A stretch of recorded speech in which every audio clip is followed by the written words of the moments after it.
Welcome to another episode of Behind the Dreamers. I'm Jennifer Loading, and we are talking to the creators, the magic makers, the achievers, and the dreamers. These are our friends, these are your friends, and they are living the extraordinary.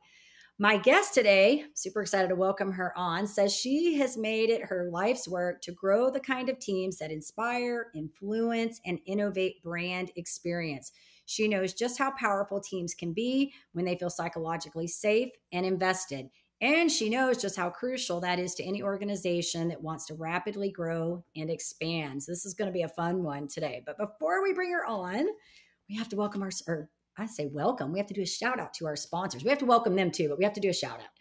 All right. So today's episode is brought to you by Walt Mills Photography. If you are a creator needing post-production, consultation, or promotion, Walt Mills is your guy, whether short films, YouTube films, photography work, or a new headshot. He can help you find a solution to meet your needs. To learn more about Walt and his work, you're going to want to go to photosbywalt.com. We also want to give a shout out to our friend Chris Clow of Upbeat Media Productions. If you are in need of turnkey special event production, Clow is your go-to. You can learn more about him and his work at upbeatmediapro.com.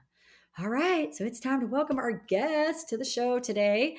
Jennifer Thornton has developed her expertise in talent strategy and leadership professional development over her exciting 20-plus year career as an HR professional. She's led international teams across Greater China, Mexico, the UK, and the US to expand into new markets, managing franchise retailers, and developing key strategic partnerships, all while exceeding business objectives and financial results. The rapid growth of her consulting firm, 304 Coaching, has been largely due to Jennifer's unconventional approach to building innovative workforce development solutions for companies who are facing breakthrough growth and accelerated hiring patterns. So welcome to the show, Jennifer. Excited to have you here today. I'm excited to be here, and it's going to be a ton of fun. I know you have so many cool things going on there. I'm reading all that and I'm she's been to China and to Mexico. I always love the bios because I find out so much fun stuff about people. And it's so neat to see, how people have taken their work and it's just taken them to all these great places and meeting these great people and stuff. So I think that's just the fun part of this is getting to know you, your journey and what you're doing. So we're excited. So I want to open this up because I kind of want to start off, I think, a little bit about your background because you've been in HR for a really long time. So you've got a lot of knowledge in that area. And so I think let's open it up with that and tell us a little bit, our audience, how that HR has come into this new, what Jennifer's doing now with her 304 coaching and how she's helping her clients. I actually, I did do or led HR teams all around the world and have a ton of HR background. But my early days of my career was actually in operations, in the sales part of operations. And I haphazardly ended up in HR. I didn't think I was going to have an HR career. I was always going to run operations. I was always going to run sales teams. But what I found early on in my career is I got my results in a way that most people didn't. Most people were highly competitive and they wanted to be number one and they wanted all these things that you think of a high performing sales team. I wanted to build great teams and have a ton of fun and help people develop and help people hit their goals and their results and all of these things. And so I was kind of one of those things like which one of these doesn't belong. I was a top performer, usually performing every year, the top 1, 2. To this day can say I've never missed my comp LY numbers. I'm always, was always landing my numbers, but I did it in a way that no one else did it. And what my leader started to notice is I was just really good with the talent. I was really good at identifying, finding, maintaining, developing, and that is where I performed very well. And so I was fortunate that I had a leader that said, I think we should move you into HR and then you can do this and help everyone. You can do it for everyone and not just your team. And so that's how I ended up in HR. It was by accident. And I think that's what gives me the approach I have now is that I don't look at HR from a classically trained position. I don't look at it as, policy police or some of that old school HR stuff that we, sometimes pops up. I look at it as you have a business objective, and the only way to deliver that is to build a really high functioning team. And how do we take your business plan and your talent plan, put those together and create the results you want? So that's, why I think that people will come to us for help, is because we have a different viewpoint on how to lead teams than your classic HR group. Yeah, I love this. And you said like a couple things there that are really resonating with me right now. Okay, so the I'm hearing the nonlinear, and we always talk about this on this show, how our paths sort of go a different direction. And you said, well, I didn't start out in HR, right? Well, it's Yep. funny how that always happens. We find we're doing one thing and then we sort of navigate into this other piece. But I think the beauty of that is that you've gained all this, knowledge through all of that. And you can take these different things from the different areas and you've been able to pull them together into this, whatever, what you're doing now. So I think that's great.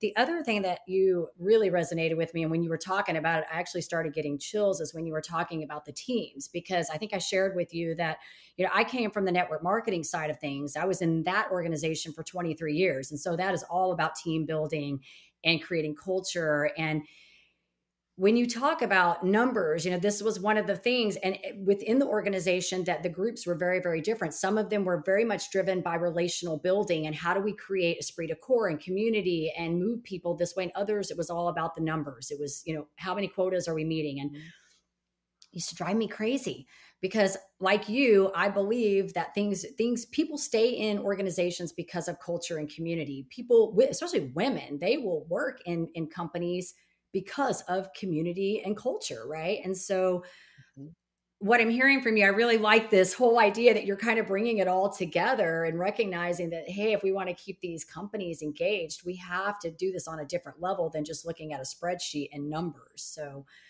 kudos to you on that. I love it. Yes. It's interesting. I was always in retail. Started out actually working in the mall. That's what I always wanted to do. I wanted to go work in the mall because I love to shop, and dreams come true, and that's what I did. But little did I know it would take me all around the world and leading all these big teams. But yes, the career was definitely not linear. Yeah. Well, and I think too here, I noticed I was looking over, like your website and some of the things that you talk about in communication.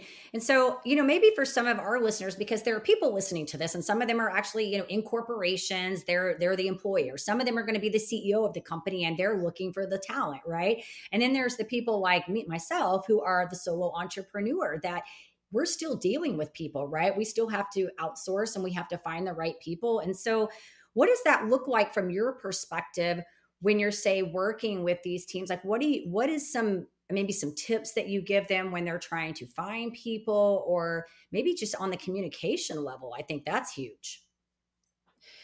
So when we're trying to find people for work, we have to get incredibly creative in today's world. Gone are the days of a linear job. This is what you will do. This is what it will look like. These are the dates and times in which you will execute this work, right?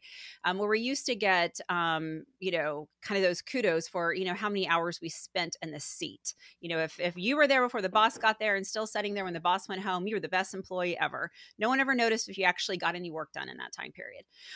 And so in today's world, we have to get incredibly creative and meet people where they're at and think about looking at it differently. So for example, in my own business, we have 8 people on the team, and none of them are actually full-time, because a lot of them have other side hustles, other interests.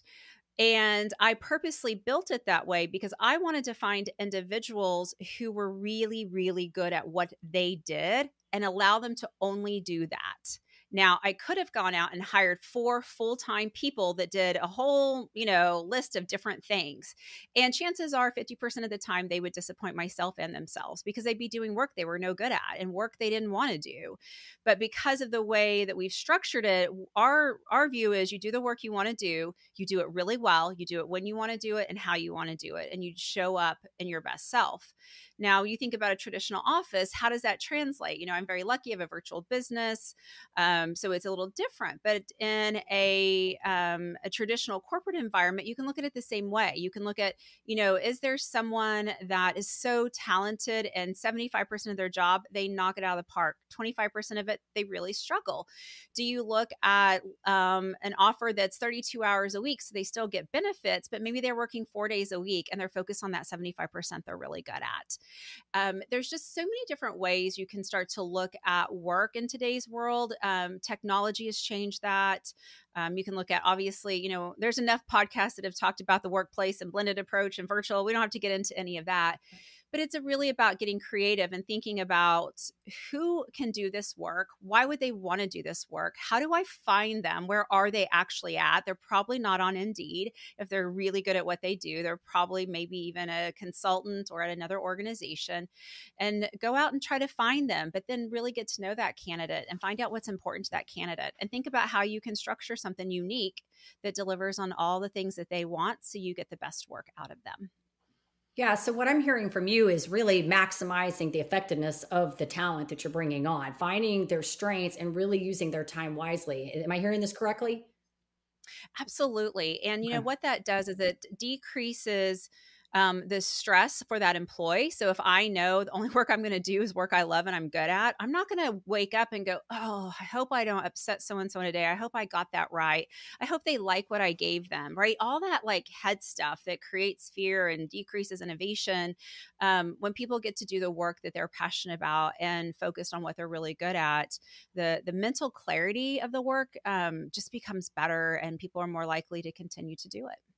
Yeah, I love that, Jennifer. And I think that is so important because I don't know about you. I mean, you're out there working with a lot of people out in this, probably in this corporate sector, and there's a lot of people that really don't love what they do. I mean, they do this 8 to 5 grind or whatever that is. They show up because it's really about how many hours are we punching to get this, to make sure we're getting this Mhm. salary, on the clock. And and from a coaching perspective, and I know you're also a trained coach with IFC, and so you understand the other side of this from the coaching perspective, where we look at this and go, your life is not fulfilled when you're doing things you don't enjoy doing, when you're not matching, your talent with your passion. And I even go as far as to say, even, in alignment with your core values and what's important to you in life, you're not living fulfilled. I mean, that's just a very chaotic life, and so I really like that you're mentioning this on here, because I think it's, you and I are kind of doing similar things but kind of different at the same time, but we're sort of resonating that same message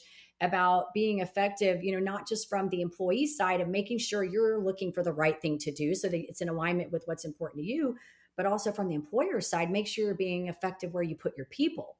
Am I getting that right?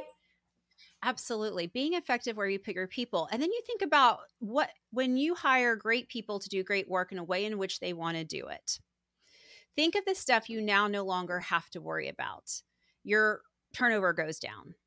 So you spend less money and time on recruiting. Now you've got more time back to you. Then people are doing better work, and so they're not doing work they weren't meant to do. So there's less performance issues. So that takes time off your plate. When people are really excited about what they do, they want to collaborate with people who do other things that are adjacent or partners. So they're better collaborators. Less drama, more time to your plate. And so I think sometimes we don't realize that when we get creative with how we hire people, because it feels weird, it's awkward, right? It's like, well, this is not how we've always done it, and how is this going to work? And our head gets full of all this stuff that might not work instead of all the stuff that could work. And what we don't recognize is when we lean into something that's unique and different, it actually clears time off of our calendar to do even bigger and better things as an organization. This is great. So, is your suggestion? I think this is kind of a question I want to know. So, is your suggestion in this? I'm obviously thinking that it would be to find the people right from the start, like do this from the very beginning. But let's say you've got somebody in an organization, because we know this happens. We've got an organization of people. We find that somebody's probably not really thriving in the place that they're at. We sometimes employers don't know that. Let's have that conversation, right? Because maybe we just need to move somebody. Do you find that? Like, what does that look like? That happens all the time, and especially happens sometimes often in an early career. So someone's early in their career, they, some at some point in their life, they were told this, you're really good at this. This is the job you should have. Or, my parent did this, their parents did it, so I'm going to do it. And they're mismatched. They don't even know they don't fit. And so, and I see that I'll talk to someone. I'm like, well, why did you choose this profession? Well, that's all I knew. I didn't know what else you could do. And I'm like, oh my gosh, there's endless ways to make a dollar in today's world. And so when you think about those people who are mismatched, there's two things I would go down the path with. Number one, are they mismatched because they're struggling in your culture? And so maybe there is cultural differences that you want to help work through, or is there a true lack of skill and passion for Mm. that work? And it's important to know the difference because, if the culture fits, they're really good, everyone enjoys working with them, then maybe it is right to say, what else could you do? If this job wasn't here tomorrow and you could make your own job description, what would it be? I love asking candidates that. If you can make your own job description that paid you what you needed to feed your kids and live a life you want, what would your job description be? I mean, that question alone starts to tell you what's important to that person and what they love to do and what they're good at. And so then if it's a culture mismanagement, sometimes it's not going to be a culture fit, and we manage through that. But the other thing is sometimes people say they're not a cultural fit because they do this or they do that. And then I go down the path of, well, is that actually a strength that's being mismanaged? Mm. And so oftentimes we get this feedback of, you're too black and white, you're too rigid. You got to loosen up and not be so rigid in your decision making. Okay, well, the opposite of that is a highly detailed person in a highly detailed job where they need to be highly detailed. And so if you try to, you can't make someone they are and take away their best quality at the same time. And so we go down that path too. Are our opportunities actually the opposite side of a strength that we need to learn how to manage better? And so you start to kind of really ask those questions. It's interesting what comes back versus, oh, this person isn't performing and they need to go, which is the easy way out, but not a way that works in today's world when there's more jobs than people. Yeah, I think it's really about the exploration. I think you've got to ask good questions. When you agree, you've got to Mhm. get the questions out there, because I feel like there are, a lot of people that do that. They automatically assume somebody's not fitting well, and instead of going in and exploring and saying, and I think you mentioned raised two very good questions there about whether it's a strength, a skill set over here, or a culture issue. And I think, when you get back to the culture thing too, I feel like if you have solid core values, if your company has solid core values, that should be pretty evident in the very beginning in the interview process, right? It should be, these are our company values, and does this person align with those company values? That could save a whole lot right Yeah. there. But I think you said some really good points to determine, what are we looking at here so that we know how to position this person. But at the end of the day, it's the questions. It's having that communication with that person. Absolutely. And it's not this assumption that they're not doing their job, so something is wrong with them. I kind of think about like when you go to the doctor, they ask a lot of questions, right? You could say, well, I seem to have a cold. Well, do you really have a cold? What is it? They start to really dig in and figure out what is underneath the symptoms. And that's what we have to do with performance. What's underneath the symptoms? So the poor performance is a symptom of something. And when we get into that, we're allowed to start to think about, is there an opportunity to do something with this person, or is it not a match? That does happen. That is life. But I think too many companies are quick to say goodbye to really great people because they don't take the time to really, diagnose and look into it. Yeah, I agree with you on that. Good stuff, Jennifer. So, this has all been great information, and hopefully, some of our listeners, because like I said, we've got kind of a broad range of different people coming to the forum here. And so this has just been, I think, great for all levels, because like I said, even as the entrepreneur, like you yourself, you've got people that are working for you. And this applies just as it does to the big CEO of a big company, so good stuff. But I always like to ask, the stuff behind the scenes too, because I always say, it's the inspiration. And you said something earlier about, not matching, like you do something because you just always have done that, or that's all you knew. And I always joke and tell everybody I studied accounting in college, which I find so funny because I thought my mom was an accountant and I thought I was going to be a CPA and that was what I was going to do. And then I somehow got to the tax law part of accounting and decided, no, not my calling, just wasn't my thing. And I tell this joke, I tell people, it's not really a joke, but I tell this to people all the time and they're like, you in accounting? I say, well, I'm not dumb. I'm not dumb. I know how to do numbers. I just don't enjoy doing them. So anyways, good stuff. Okay. So I kind of want to talk a little bit about you as the entrepreneur because you've done some incredible things. Like I said, and I love what you're doing with this company. And I love that you brought the coaching and your HR and all this operations background, everything together. So I want to ask you, what is maybe been like when you were making this transition into maybe, going from the corporate side into your own entrepreneur space? What do you feel like has been maybe the biggest challenge you had to overcome to get everything kind of on your time, on your space? Yeah. I think, you know, the biggest challenge was probably knowing when it was the right time.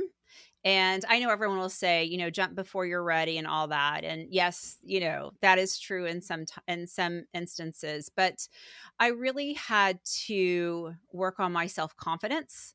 I had to work on who I wanted to be in this chapter of my life. I did a lot of work on me before I ever thought about how do I work on a business. And I did that just because of where I was mentally. I was burned out. I had an incredible job. I loved my job. It was so amazing, but it was exhausting. It was definitely a 24-hour, 7-day-a-week job. And I was just, at a certain chapter of my life. And so because I did that work, which was not fun, it never is, working on yourself, I feel like when I launched my business, the clarity was there. And because of that clarity, my business honestly felt like just fun. It's never felt like work. It's never been like, oh, I have to get through this to make it successful. And, all that stuff we're told as entrepreneurs, we have to suffer and it has to be hard. No, it doesn't. No, it doesn't. Does not. And so for me, the upfront work before I took the leap was the most important part. And the hardest part of starting a business was working on myself. Yeah. And I think you did something that, and I think you and I, that's where we're similar because I feel like what I do now is really because I did the work on me beforehand, and I think that's so important because I think a lot of people, and again, I think it's okay to jump in. I think if you're going to jump in, you need to own the consequences, right? And I'm all for, because I'm like that sometimes. I jump in and I have to, land face first and I get back up and I learn from it, but I'm also okay owning those consequences that come with that, both good and bad. And so I think that, yes, you can reduce a lot of that if you are willing to do the work, but it has to be on you because I think a lot of entrepreneurs go in and they don't realize that really everything that they need to build their business is within themselves. They have it all there, right? They think it's another hack, a widget, a Facebook page, a group, a business card, a fancy website. They think it's all these things. And yes, we need those, but really to achieve anything, I don't care if you're running a marathon or or you're operating a business. I've done both, so I can say this for real. They both require internal work. They both require you to work on yourself to sustain that journey. So I think that says a lot about your character, as you're bringing your business forward to the forefront. It's not just, hey, let me show you what I can do in the talent space, but let me show you how you can also be an effective leader because I'm doing that work. I've done it on myself. Yeah. And I think that when a leader, whether they're in a traditional corporate job or as an entrepreneur, if they haven't done the work on themselves, they spend way too much time blaming others. And because it's really, so I always say blame feels good. We blame because it feels fantastic. If I can blame someone else for my problem, I no longer own it. I can sleep well at night. Not my problem. That's yours. Blame feels fantastic because it's just giving up all your self-control and putting it in someone else's hands. But when you've done the work and you are a leader, no matter where you lead, in small, large, medium, nonprofit, I don't care where you lead, if you find yourself in a high level of blame and a high level of it's everyone else's fault, then I would say you need to start working on yourself, because people who have done a lot of work on themselves and have that confidence to take ownership of situations, and instead of blaming, jump in and help figure it out. Those are the leaders who are having the most successful careers and businesses. But it's one of those, kind of, telltale signs of a leader who needs to do some personal work, is when they spend their entire day blaming others for what's going on. Yeah, and that's a tough conversation. Do you ever come across, and this, I think this will just be kind of a fun question to ask you, because I don't know about you, but we're coaching people and they're human, right? And we know, Yep. you and I'm sure, I've had to sit back and kind of listen to my clients. And it's almost like I just want to say, hello, like you need to do some internal work, right? But we can't say it like that. We have to be very careful about how we put that forward, and sometimes it's funny because you'll have those conversations where you've said something sort of in roundabout ways over and over and over, and then the light bulb goes off, they get it, and they're like, hey, I have this idea. And it's like, okay, the belief revision has happened, something you said finally has gotten there, and now it's their idea, they can adopt it, right? Like it's theirs, they can take it. But it's hard to sometimes have that conversation to say you need to do some internal work. Well, and there is some neurological reasons why it's really hard too. Mhm. And one of those is some research around the addiction to being right. And so, Yeah. when we think about an addiction, so we understand what addiction is, right? We know that the more sugar, shopping, substance, whatever it is, the more we get, the more we need for that same high. And they've done research around leaders who have to be right. And we all know those leaders. All of us have had those leaders. We've all been called in as consultants with those leaders, and they are right. And there is no changing their mind. You could hand them a blue crayon and they would say it is, green or whatever. There would be like, they don't care. They're just right. And what happens over time, and it usually happens to really high performers, is they just constantly are right in the room, and for years and years, they get promoted because they know so much and they're right and they're right. And then they get to a position where they're leading organizations where they're not into the details as much. You can't be. The world moves faster today than it has ever moved. So it's impossible to be an expert now, because as soon as you're an expert, the next day new technology shows up. And you're leading people that do work that you don't know how to do because of that position you're in, and you're leading broad instead of deep. And so if you hold on to that addiction and you're always right, then it's really hard to take ownership. It's really hard to hear what's next for your organization. It's hard to hear your customers, almost impossible to hear your employees. And you really create this culture where the only truth that's possible is what the boss says is.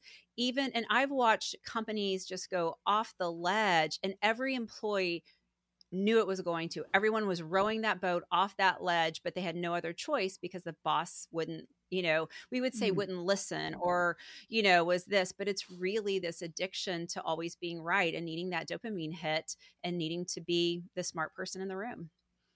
Yeah, and it's interesting that you bring this concept up, because I'm in the mid. I think I shared with you, I'm in the middle of building a program right now, and I have been working with a mentor since a new mentor. I've had a lot of them, but I've been working with another one since November of last year, and we've been studying one of the things through the program. We were studying about Robert Keegan. I don't know if you studied him, but he talks about the adult stages of development, and talking about when you get into that, the transforming mind, self-authoring mind, you get all the way up there, and how you have to sort of, as a leader, live in a paradox. Like you have to be okay being wrong. And I remember watching a video in this program about Bezos from Amazon was saying that he would never want to be a politician, because once they say something, they have to stick with it. They can never change their mind. Right? We're not allowed to change our mind. So if you think about that as a leader, what you're saying is 100%, because we get into this place where if we change our mind almost too, it may even look like we don't know what we're talking about, because now we're changing our mind from a previous stance, right? And so we always have to stay on this I'm right. So I love what you said, because yours is the science of that with the addiction thing. But, also I'm looking at this whole thing about adult development, and how really when we're moving up, we should be okay being wrong. We should learn to be okay with that, and it is hard. It is hard It sometimes. is. It is, unless you get to the place of saying it's not about being wrong. It's about there's been new information presented, and things have changed. And that's the difference. When I work with people who I suspect may have some addiction to being right and, need to be in this ultimate control position, we work a lot on language because the how we view words changes our chemical reaction. And, if I'm wrong because of how I've been programmed, that means I'm in trouble. That means Hmm. I have failed. That means all of this bad stuff. So why the heck would I want to be wrong?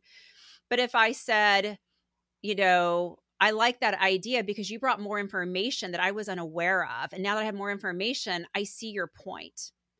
It's the Yeah. same thing, but my brain looks at it so differently, but it is the exact same thing. And that's why the language of leadership is so important because we create someone's thoughts around language. And, people who have a lot of that tendency to be right or people in high power positions, one of the things I always teach them to say, because they're like, well, I'm just not going to listen to any old dumb idea, blah, blah, blah. And I'm like, you don't have to. But one of the things that I coach them on is when someone brings you an idea and you don't like it, but they are passionate about it. And you're like, okay, they're passionate about it for some reason. I got to know what that is. Then you can say, hey, I don't see it, but change my mind. That's good. And that opens up this conversation with this person who has all these ideas, can go, oh my, well, and they can share and they can help you see something that's possible. And you also haven't shut them down for future ideas because that's what happens, right? You have a great idea, your boss doesn't like it, then you have a second, your boss doesn't like it. So guess what? You have no more of good ideas. You have taught your team not to bring you ideas. And I don't think any leader wants to do that, but we do that with our language.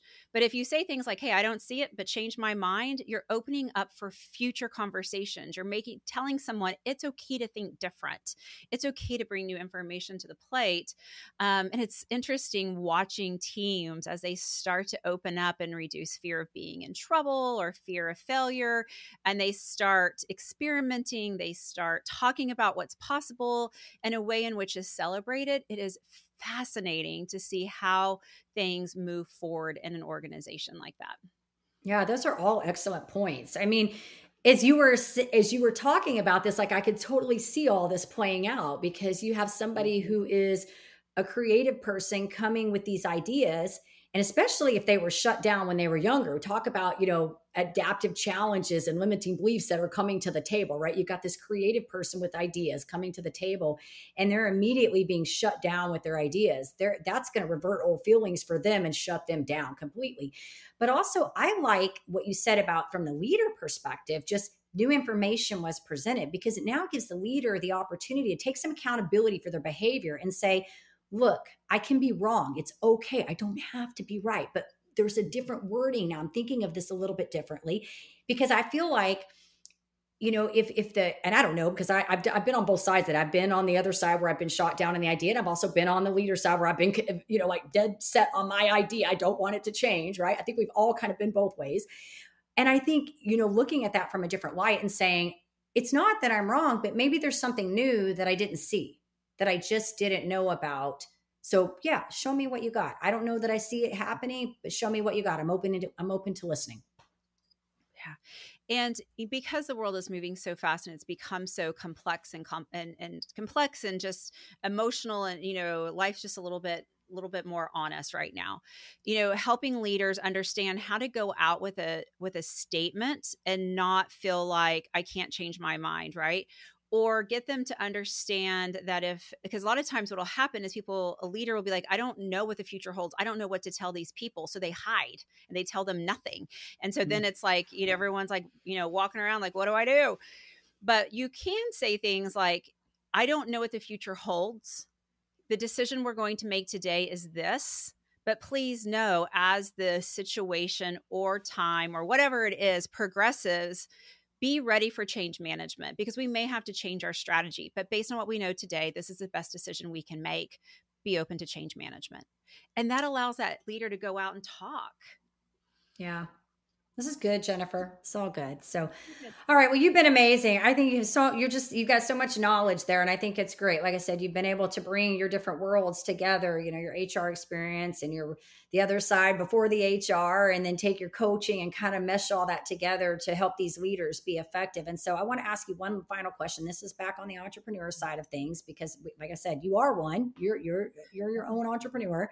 So you said a lot of good advice for leaders and even, some of the people on the other side that are maybe on the employee side of things. But like I said, I want to target in on the entrepreneur side. So any final advice that you would maybe give to a leader that's kind of maybe they're starting out right now and they're kind of looking to find those people and they're just struggling a little bit to yeah, find those quality people. Any last minute words of wisdom you want to share?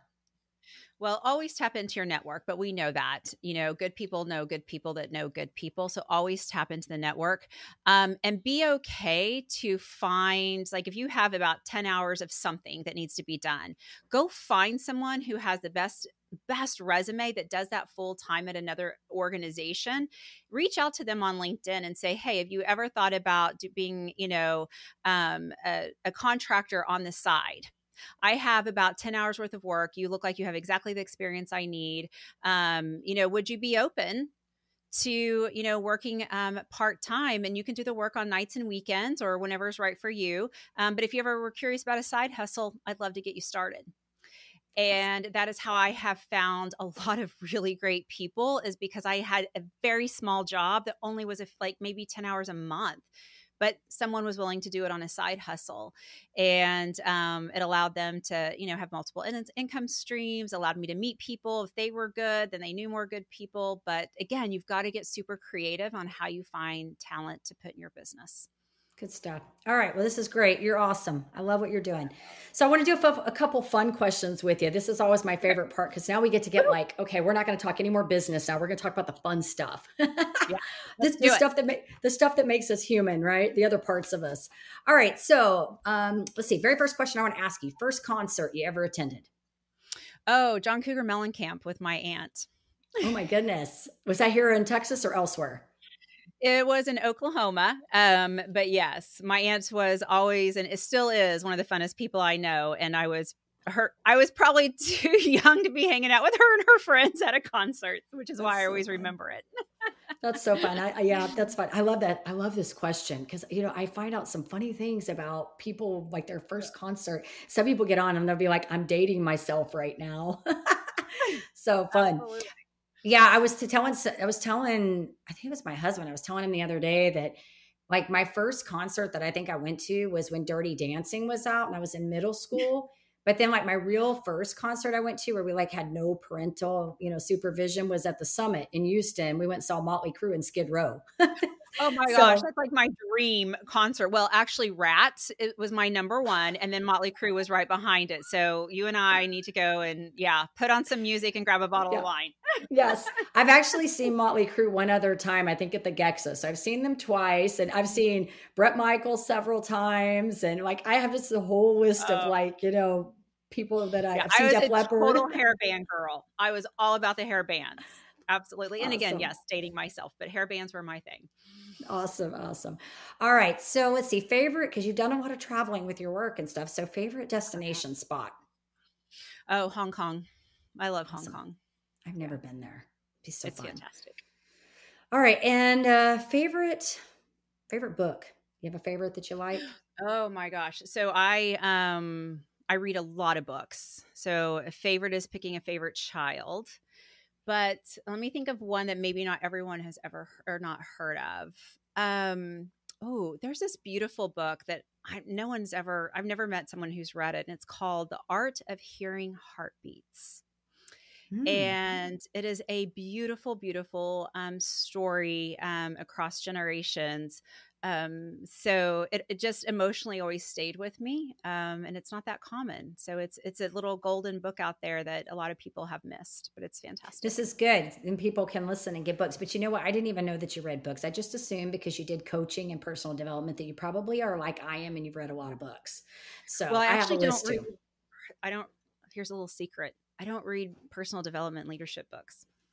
I read nonfiction, because the stories of life and the stories of adversity and working through things and the power of resilience and grit, I think teaches me more than a book of Uh-huh. do this. And Yeah. so I actually am one of those people that don't read those books. Yeah, no, and I would agree with you on that because that's kind of how I'm building my program out right now because people learn a lot of people are visual and they learn by seeing things like that. I don't read fiction as much, but I do like watching and what you're saying, I feel like we're talking about the hero's journey and the monomyth now, like when we get into that whole thing. And then that's really what it is, right? It's that overcoming adversity and coming out on top kind of thing. But I think that's great. If you love doing that, totally with it. My daughter loves fiction too. She's always like, I will not read self-help books. I just don't like them, but she loves fiction. So, Well, and they're all self-help books. There's always an issue and someone helps himself and gets to the other side. So they are self-help, but there they're you just a different go. way. Yeah, Yeah. absolutely. All right. One last fun question. It's one of my favorites. What is in your Amazon cart right now? Oh, my Amazon cart's actually always empty. It freaks me out when there's a whole bunch of stuff in it. That's probably not a very fun answer. But Okay. either because they have tools, right? You can hold it in your wish list, which is where it's supposed to go. Right, right. I'm always afraid if it sits in my cart and I load my cart up, then all of a sudden I'm going to hit purchase and like there's going to be 400 things at my house. So I'm scared to death to leave anything in my cart. That's so funny. Like I can't leave it in there. I'm the opposite of you. I leave it in there and I'm afraid I'm gonna not push it through. Like I'm gonna need it and then I'm gonna get to the end and it's not gonna be there. So I will like set things up on the subscribe thing and then I'll get mad Mhm. because they show up late. So then I cancel them all again. And I do that same process over again because I just want things to show up when they're supposed to show up. You know what I mean? Like Mhm. vitamins. I have certain things, not like everything, but like vitamins and stuff like Yeah. that. So I'm the opposite that I'm just afraid I'm not. So like when I want it, I want to get it done like right away because I just want to make sure I order it. Yeah. Well, I do. I like if I need something, I put it in the cart and I order it, right? It's like super Yeah. fast, but nothing hangs out there. I got it. I love to complete tasks and an open Amazon cart is a task I have not completed in my She's brain. like, I have not done that on the checklist. We're not going That's there. right. There's nothing wrong with that. Hey, there's nothing wrong with that at all. You're just getting it done. It's a system, That's right? right. And some of us, my Amazon cart always looks, well, my son's traveling right now, so there's nothing sitting in there. But when he was here, I would open it up and I'd be like, what are all these What things is in my Amazon cart? Like I'd have to hit the save for later, because I'd go to order Mhm. and all his stuff would come up in my list of stuff. And then I'm like, Yeah. there's a couple $100 worth of stuff here. We need to move this all out. Yeah. I'm a firm believer that I don't share my cart with anyone. Like You don't share. that is my cart and my responsibility. And so yeah, so no one's putting stuff in my cart. You're I like, gotta no manage way. my own. That's That's so awesome. right. Well, Jennifer, you have been great today. Thank you for sharing, like I said, all your wisdom and little nuggets of knowledge with our audience. I think there'll be some great takeaways here. But if our audience wants to find out more about you, 304 coaching, what you're up to, where do we want to send them? So you can go to our website at 304coaching.com or you can continue the conversation and connect with me on LinkedIn. It's Jen Thornton at ACC. Awesome. All right. We'll make sure too, when this goes out, that we get all the links in the appropriate places. So it'll be good. All right. And we do want to say to our listeners, of course, if you enjoy our show, please be sure you give us a rating both on iTunes and Facebook. We can't do this without you. Hit the subscribe button on the YouTube. And we want to leave you with our always final parting thought. In order to live the extraordinary, you must start, and every start begins with a decision. You guys take care, be safe, and be kind to one another. We will see you next time.